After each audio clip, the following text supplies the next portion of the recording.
Welcome to the Real News Network. I'm Sharmini Pires coming to you from Baltimore. Bernie Sanders is widely seen as the more progressive candidate when it comes to the economy and workers' rights. Yet it is Hillary Clinton that is receiving surprising amount of institutional union support. While Bernie Sanders has received support from unions such as the Communications Workers of America, the American Postal Workers Union, and the National Nurses United, the larger labor organizations such as the Service Employees International Union, SEIU, and the American Federation of Teachers, AFT, and the American Federation of State, County, and Municipal Employees have all officially endorsed the Clinton campaign. But is this in the best interest of these unions and their workers? What are we to make of this situation given the growing divide between local rank and file and their institutional decisions? And even more importantly, what about Hillary Clinton's track record when it comes to workers' rights? We will be discussing all of these issues with our next guest, Jane McAlevey. She is the author of Raising Expectations and Raising Hell. She is a Nation contributor and author of the forthcoming 2016 book from Oxford University Press called Shortcuts, which is all about how American workers can rebuild the type of power needed to rebalance inequality in the USA. Jane, thank you so much for joining us today. Thank you. Good to be here. Jane, you've had this unique opportunity of working with Hillary Clinton as a labor leader. What do you make of your experience with her? Sure. Back in 2008, during Hillary's first attempt at running for president of the United States, I was the head of Service Employees International Union, SEIU, in the state of Nevada. And Nevada in 2008 was a bit like Iowa, the way we think of Iowa and New Hampshire today, and to some degree South Carolina and Nevada, though in 2008, it was the very first time that Nevada was an early caucus state. And so the presidential candidates were flooding Nevada. Because it had become an early caucus state, one of the first four in the country to go, suddenly Nevada was in a spotlight like it had never actually been before. It used to come much later in the presidential primary cycle. Part of what that meant was I was sitting in Nevada, and I was head of a very significant union nationally. All the presidential candidates were anxiously courting SEIU to try and receive our endorsement. And at the moment at which our national union made the decision that we were going to let each local union, essentially each local union per state, make the decision on who to endorse, I really began to become firsthand friends with every presidential candidate we had that year. So a lot of visits from the Edwards campaign and John Edwards, a lot of visits from Barack Obama and the Obama campaign, and a lot of visits from Hillary Clinton herself and the Clinton campaign. So given that experience and a lot more you have in dealing with some of the unions and locals and individual workers, broadly speaking, how would you assess Hillary's record on labor? I think it's close to an F, frankly.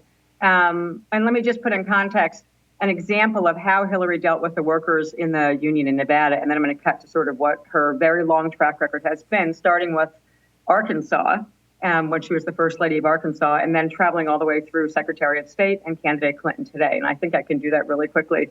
And there's a trend line, which is all the way through Hillary Clinton's many different public roles. She's frankly been closer to corporations than to workers. And the experience I had with her firsthand, I just have one little anecdote from the moment when she actually sat in front of the executive board of the union that I led in Nevada, which was mostly healthcare workers and government sector workers, healthcare workers, nurses, et cetera, very, very incredibly gracious, important workers. And when Hillary came before our executive board, shortly after I introduced her, now she was courting our executive board for an endorsement, a statewide union's endorsement. And she literally, her opening lines, I'll never forget them. They're seared in my brain. Her opening line to our executive board was as follows.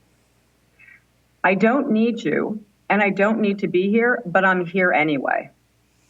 That was Hillary Clinton towards America's workers. I don't need you.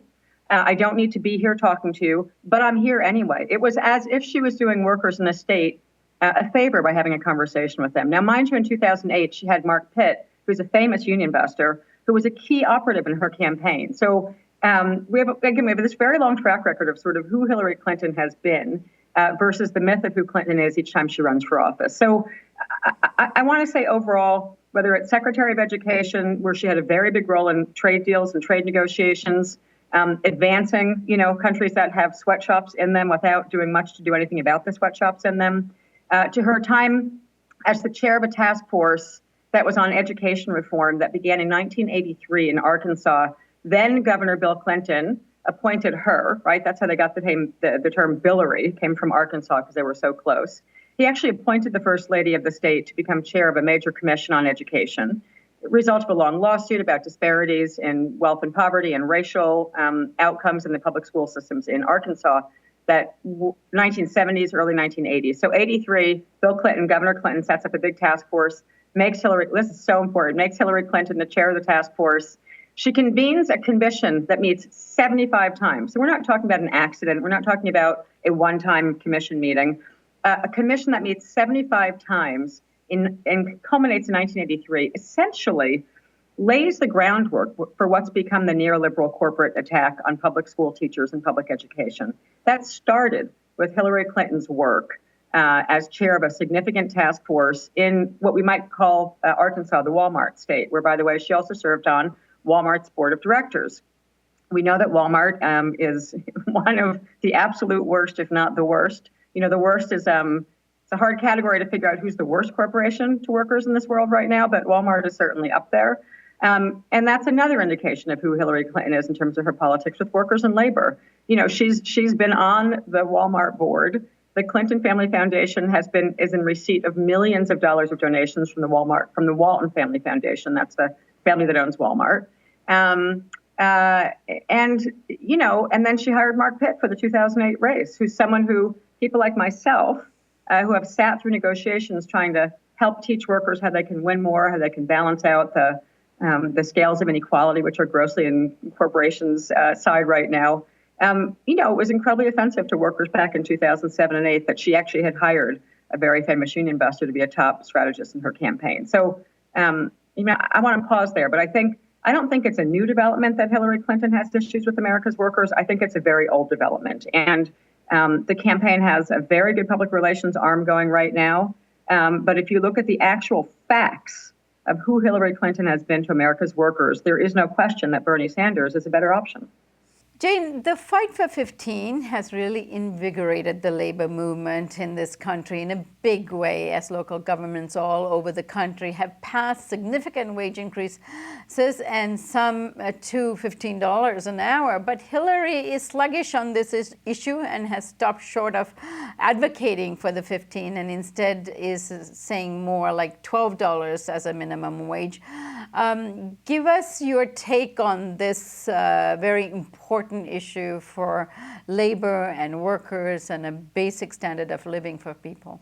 I want to make two different points about this particular issue. The first is that, the Sanders campaign is totally there, $15 national minimum wage, boom, right? There's no hesitation.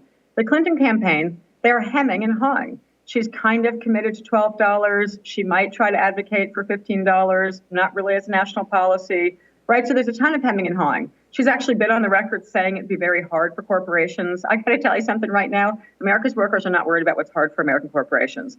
Corporations are doing just fine. But behind the issue of $12 for Clinton versus $15 that Bernie's very clear on, that Sanders campaign's very clear on, there's a much broader issue which separates Clinton from Sanders in terms of workers. And it's workers' rights. It's workers' rights and their ability to form unions and to organize to better themselves in the workplace in the same way that workers had to do that in the old economy, the industrial economy, from the 1920s, 30s, 40s, and 50s in this country.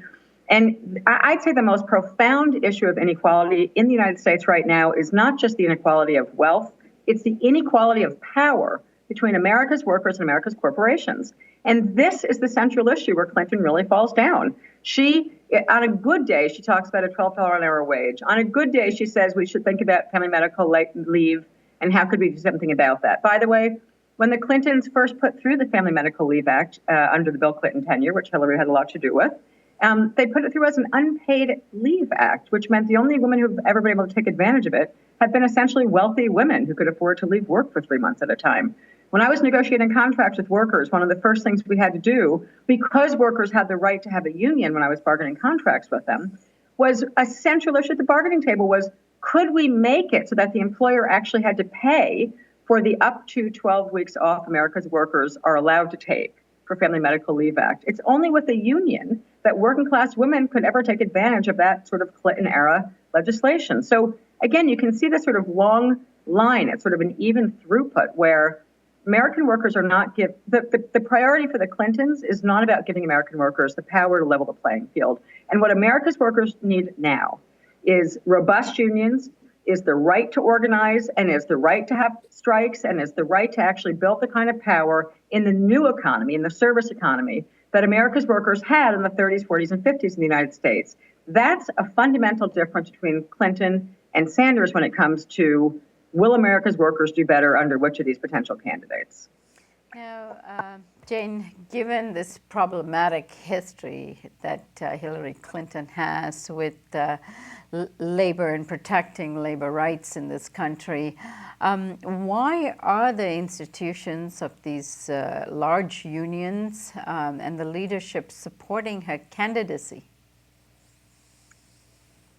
Just say a couple things about that. One is I don't think it's malevolent. I certainly don't think that labor's national leadership means to be doing something incorrectly. I think that they're so locked into the sort of what I would call democratic trade union industrial complex that they can't sort of separate themselves sometimes from the National Democratic Party, which is a problem for sure.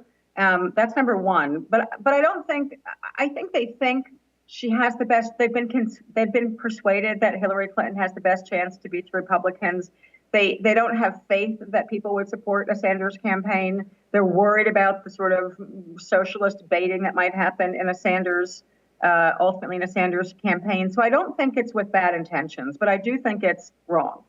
And I do think there's actually a significant enthusiasm gap between the act the national leaders are taking in the labor movement and actually the feelings of the rank and file. In my own dealings with workers all across this country right now, there is an enormous enthusiasm gap. People love to talk about Sanders at the rank and file level, and they're very justifiably nervous about what another Clinton, term is going to mean for them. Because under the first Clinton, guess what we had? We had NAFTA put through, something that Bernie Sanders was on the record solidly against, way back during the debate about North American Free Trade Agreement. And of course, it was Bill Clinton who advanced the North American Free Trade Agreement. But importantly, in Hillary's own memoir, in her memoir called Living History, her 2003 memoir, she has several sections in that book in 2003 where she says, sort of despite labor unions' objections, it was super important for the Clinton administration, round one, to push through NAFTA as against the interests of America's labor unions. So, there's reason why there's an enthusiasm gap. I think that if America's trade unions were actually open to holding a vote, like an actual membership vote by their own rank and file, like who would we want to endorse? I do not think. I would wager, I don't make bets, despite having lived in Nevada. I am not a bettor. I like to win things straight up. But I would bet right now that a bunch of the unions that have already come out endorsing the Clinton campaign would have a very different outcome if the rank and file members had made that decision. And the teachers' unions are a very good case in point. Look, her track record of attacking the teachers in the state of Arkansas coming off of that commission back in 1983 is something that teachers really understand and feel. They know deep in their heart that it was the Clinton family and the Clinton policies. Again, she was directly involved. I don't just mean her husband, but it's been the Clintons who were the first to advance standardized testing, attacks on teachers, and basically a neoliberal corporate education reform, which has meant an attack on public education and teachers. So it's hard. The place where you saw the most vociferous objection to the endorsement was when the American Federation of Teachers came out first and endorsed Hillary Clinton, and there was a lot of pushback at the rank and file from the teachers. So again, I don't think the national leadership is doing it with malintent. I think the process is unfortunate, and I think that they should have allowed the rank and file to actually have more of a voice in the process. Now, in terms of the endorsement of these large unions, along with that endorsement comes a lot of money to the Clinton campaign. So is there any way, if there was such a vote held in these unions in terms of the rank and file and where they stand in terms of which candidate they support, is there any chance of reversing any of these major decisions? I don't believe so. But again, something that's really important, despite the right-wing rhetoric, the amount of money that even the big unions, the amount of money that they're going to contribute to her campaign pales in comparison with the Koch brothers and, you know, the Freedom Fund and all of these right-wing institutions will put in. I mean, again, for all the rhetoric around how much money national unions bring to the table, it's diddly squat compared to what corporate capital is bringing to the table. The more important issue is this thing I'm raising, which is called the enthusiasm gap.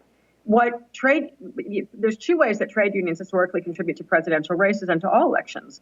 One is they contribute money, but that money used to matter more than it does now, right? Once the Supreme Court blew the lid on spending by corporations, the amount of actual money that the unions put in seems very, very small compared to what the Koch brothers and their ilk are putting in. So what the trade unions used to be able to guarantee was boots on the ground, right? Enthusiastic trade union members running and knocking on doors. And well, there's two challenges with that right now. The first is that there's many less workers in trade unions. And the second is that a lot of the rank and file actually support Bernie Sanders. So yes, you know, you're going to get I can name plenty of workers I know by name, you know, who support Hillary Clinton.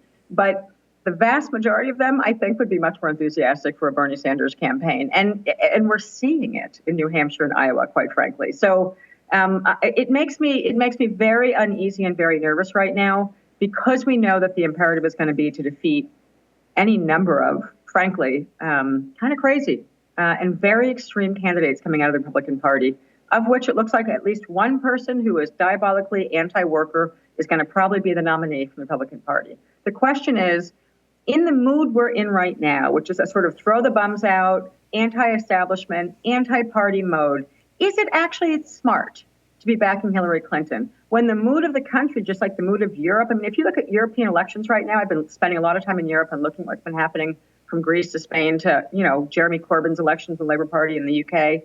There's a general, in the Western world, there's a general distrust of parties. We're seeing that on the Republican side, and I think we're seeing that in Iowa and New Hampshire, and with the support of sort of Bernie Sanders that he's getting with his grassroots contributions all across the country. Why then does it strategically make sense to back the established party candidate, a name that's been around forever? I'm just not sure it actually is the best strategy for the national labor leadership, and that's worrisome. Jane McAlevey, thank you so much for joining us today, and we will continue this discussion with you again, so we hope to have you back. Thank you. Have a good day. And thank you for joining us on the Real News Network.